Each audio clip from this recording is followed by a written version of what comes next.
नमस्कार दोस्तों, कैसे हो आप सारे लोग। आशा करती हूँ जो जहाँ पर भी हो अपने अपने कर्तव्य को संपूर्ण करने की जी तोड़ कोशिश कर रहे हो, सच्चाई के साथ और प्यार के साथ। आशा करती हूँ जिस साधना में हम सारे हैं, उसका जो भी गंतव्य है वो ही हमें प्राप्त हो।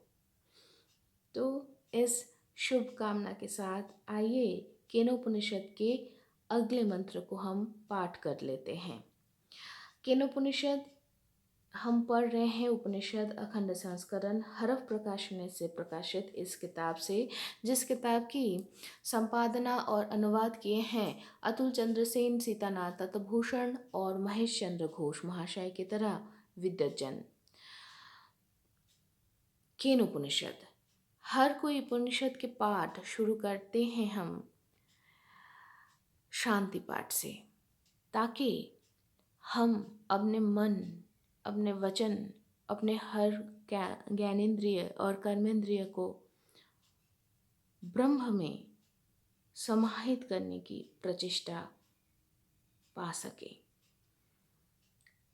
तो आइए शुरू करते हैं शांति पाठ से। ओम आप्यायन्तु ममांगानि वाक्प्राणचक्षुः श्रोत्रमतो बलमिन्द्रियाणि च सर्वाणि सर्वं ब्रह्मोपनिषदं माहं ब्रह्म निराकुर्जां मा ब्रह्म निराकरोत्। अनिराकरणमस्तु अनिराकरणं मे अस्तु तदात्तनि निरतेज उपनिषत्सु धर्मास्ते मयि सन्तु ते मयि सन्तु। ओम शांति, ओम शांति, ओम शांति।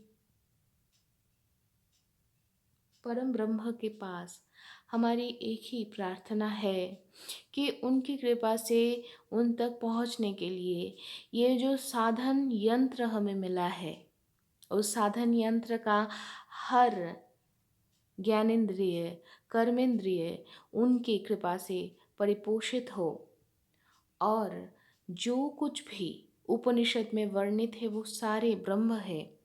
हम उनसे अलग हैं या वो हमें त्यागे हैं, ऐसा भ्रम हमारे अंदर ना उत्पन्न हो। साथ ही हम ये भी गुहार लगाते हैं कि ये जो साधना है, इस साधना में धीरे धीरे हमारे अंदर उपनिषद में वर्णित हर वो कर्म प्रकाशित हो जो हमें ब्रह्म के तरफ अग्रसर कर दे। सिर्फ यही नहीं, हम ये भी कामना करते हैं कि किसी भी प्रकार का बाधा अगर उत्पन्न हो, वो चाहे आध्यात्मिक हो, आधि दैविक हो या आधि भौतिक हो, उनकी कृपा से वो ही इन सारे बाधाओं का शमन करें। इसी प्रार्थना के साथ हम शुरू करते हैं केनोपनिषद। केनोपनिषद 4 खंड में विभक्त है।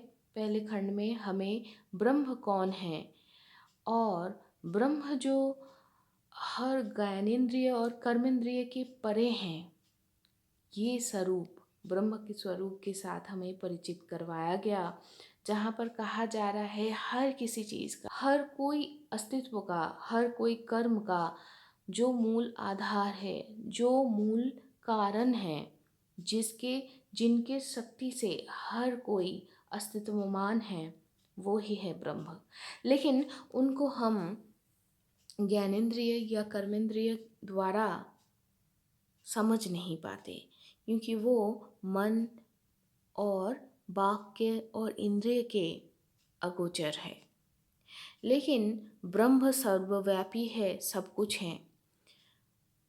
जिसमें भी आत्मा है वो ही ब्रह्म है।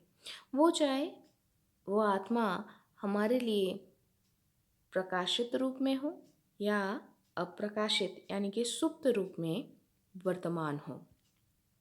इसके बाद हम कितना दूर ब्रह्म को समझे हैं, एक मानदंड निर्धारित करने के लिए, ताकि हम समझ पाए कि ये जो ब्रह्म के प्रति ये जो यात्रा है ब्रह्म की तरफ, वो यात्रा, उस यात्रा में हम कितने दूर अग्रसर हो गए हैं, हम कितने दूर अग्रसर हो गए हैं, उसको जानने के लिए द्वितीय खंड की उपस्थापना किया गया है, जहाँ पर गुरु के कृपा से हमारे पास ये ज्ञात हो गया है कि अगर हम सोचते हैं कि हम पूरा जान लिए हैं ब्रह्म को, तो वो कहीं ना कहीं असंपूर्ण तथ्य है।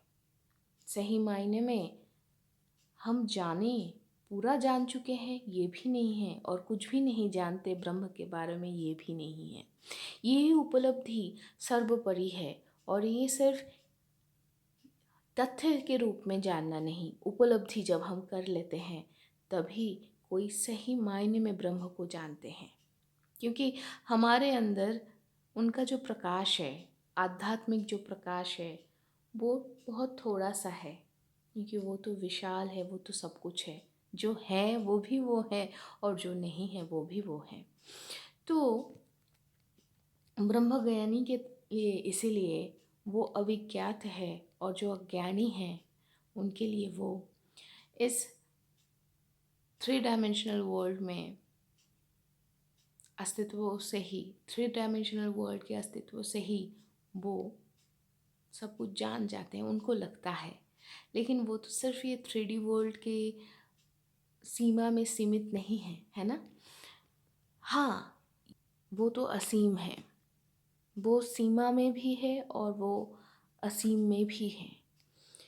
तो उनको जानने की ये जो साधना है, हमें इस देह में ही करके जाना है, ये भी सच है। इसी साधना की यात्रा में फिर क्या हुआ, हमने सच में कितना दूर समझ पाए, हम सच में कितना दूर समझ पाए उसको, सही अर्थ में हम जो जाने हैं उसको कितना उपलब्धि कर पाए हैं, वो जानने के लिए हमारे सामने एक बहुत ही सुंदर सा एक कहानी का उपस्थापना किया गया है तृतीय खंड में। तृतीय खंड शुरू होती है, ब्रह्म देवेभ्य विजिज्ञेतस्सः ब्रह्मण विजये देवा अमह्यन्त त ऐक्यन्तास्माकमेवायं विजय अस्माकमेवायं महिमेति तद्धैषां विजिज्ञौ तेभ्यो ह प्रादुर्भूव तन्न व्यजानत किमिदं जखमीति ते अग्निमब्रुवन् जातवेद एतद्धि जानीहि किमेतद् जखमीति तथेति। हम कितने दूर ब्रह्म को जाने हैं, वो कौन है, उनका व्याप्ति क्या है, उनका महिमा क्या है, वो सारे छोटे से एक कहानी के माध्यम से हमारे सामने उपस्थापना किया गया है। जो कहानी शुरू होती है देवता और असुरों के बीच में संग्राम में। इस संग्राम में देवता विजय लाभ करते हैं और देवता अहंकार में डूब जाते हैं, सोचते हैं कि ये विजय उनके लिए है, उनके द्वारा है। वो भूल जाते हैं सब कुछ तो ब्रह्म है, सब कुछ तो ब्रह्म का ही है। अगर ये जीत हुआ भी है तो वो भी ब्रह्म का ही जीत हुआ है। अगर कोई हारा भी है तब भी वो तो ब्रह्म ही हारे हैं। तो इसी कारण से ब्रह्म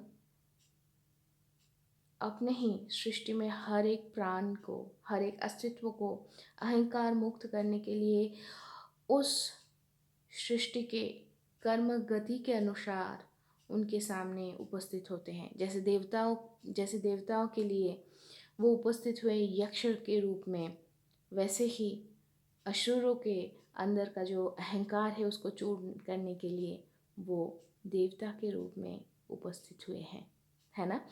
तो देवताओं के सामने यक्ष रूप में ब्रह्म आविर्भूत हुए, लेकिन तब भी उनको देवता लोग समझ नहीं पाए, क्योंकि वो लोग अहंकार में मत्त थे। तो फिर उनकी ही कृपा से, उनकी ही इच्छा से देवताओं के अंदर श्रद्धा की, जानने की इच्छा की उद्रेक हुई। जहाँ तक किसी अस्तित्व में जानने की इच्छा उत्पत्ति होती है, वहाँ तक हर वो ऐब, हर वो दोष धीरे धीरे घटना शुरू होता है। क्योंकि जानने की इच्छा के साथ ही उनके अंदर श्रद्धा का भी सूचना हो जाता है और श्रद्धा ज्ञान लाभ की सर्वोपरि माध्यम होती है। तो इसके बाद क्या हुआ? तो जानने की इच्छा तो आ गई। तो वो लोग अग्नि को बोले, जातवेद, आप ये जो हमारे सामने यक्ष आविर्भूत हुए हैं वो कौन है, वो आप जान लीजिए। तो अग्नि बोले, हाँ चलिए वैसे ही करते हैं। तो आगे क्या हुआ वो जानते हैं, चलिए।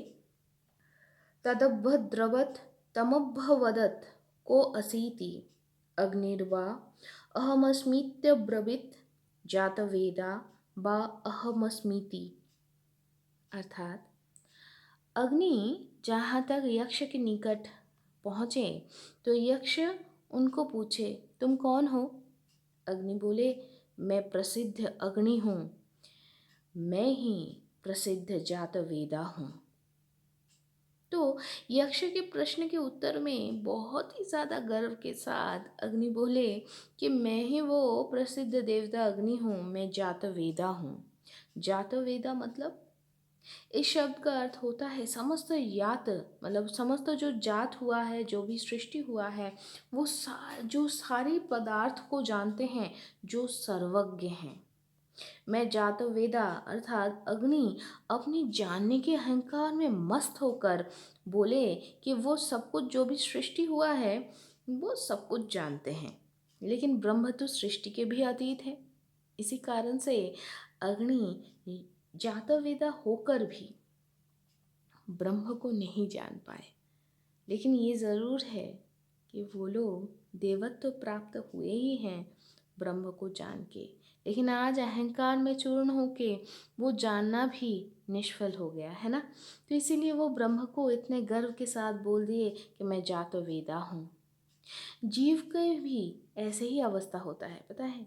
जीव अपने इंद्रिय, मन और बुद्धि के द्वारा जागतिक सारे जो भी परंपरा हमारे अंदर अभी चल रहा है, हमारे पारिपार्श्विक में जो चल रहा है, उससे जो ज्ञान उसके पास पहुंचती है उसको ही सर्वोच्च मानकर, अपने आप को ज्ञानी मानकर अहंकार में चूर्ण हो जाते हैं। लेकिन ऐसे वाला ज्ञान जितना भी हो उससे ब्रह्म को हम संपूर्ण रूप से पा सकते हैं क्या? हम तो उनके ही एक छोटे से प्रकाश को थोड़े बहुत जानते हैं, इतना ही है ना। तो जब जीव अपने ज्ञान और शक्ति के अहंकार को त्याग देता है और त्याग के उनके शरणागत हो जाते हैं, तभी ब्रह्म ज्ञान लाभ की योग्यता उसमें आ जाती है। तो हम आशा करते हैं कि हम इसी राह में चल पड़ेंगे उनकी कृपा से, क्योंकि उनकी कृपा के बिना कुछ नहीं होता है ना। जितने दिन तक उनको इस अस्तित्व से मोह के आवरण में पृथक रहना है उतने दिन तक तो होगा ही। तो हम प्रार्थना करेंगे कि ये जो मोह है ये महामाया के आशीर्वाद से हट जाए ताकि हम महामाया को, ताकि हम ब्रह्म को जान पाए। इसी शुभ आशा के साथ आज के लिए हम यहाँ पर ही समाप्त करते हैं। अगले मंत्र को लेके हम हाजिर हो जाएंगे अगले हफ्ते। तब तक के लिए अच्छे से रहिए, स्वस्थ रहिए और प्रार्थनामय रहिए। शुभमस्तु।